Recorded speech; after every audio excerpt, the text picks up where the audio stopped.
Hello all, Shadwell here, ready to talk about the next film in my collection, Dog Days from 1984. It's the 14th film in the 50 Excellent 80s Films collection, is directed by Yves Boisset, and stars Lee Marvin and Mew Mew.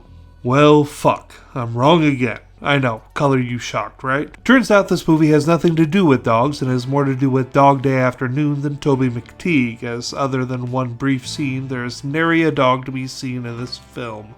The original French title of this film is Canicule, which actually means heat wave, so there's that, I guess. Sorry about the photos again, internet search kept trying my patience by showing me pictures from Dog Day Afternoon, so if the pictures repeat, you know why. And when I say this film has more in common with Dog Day Afternoon than Toby McTeague, I simply mean that it's not about dogs, but is about the aftermath of a robbery, interestingly enough. Dog Days is actually about a man, played by Lee Marvin, who is running away from a millions of dollar robbery that he commits at the beginning of the film, and in his escape he ends up hiding in a rural family's home, but the supposedly simple rural folk turn out to be just as twisted and messed up as he is, and he finds no peace hiding out in their locale.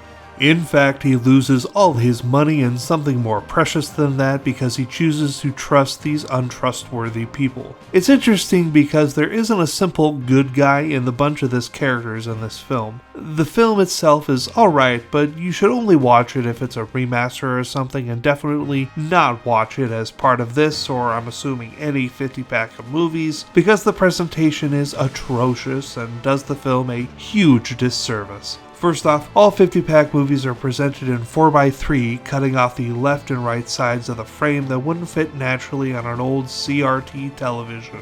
This isn't usually the worst thing in the world because most of the 50-pack films are 1.85 by 1, otherwise known as flat in projectionist terms, but Dog Days is a scope film, the widest of the wide screens, and so that is a lot of yardage there cutting off the sides with a forced 4x3 presentation. So because of this and everything happening on the outer thirds of the screen, it's impossible to see most of anything.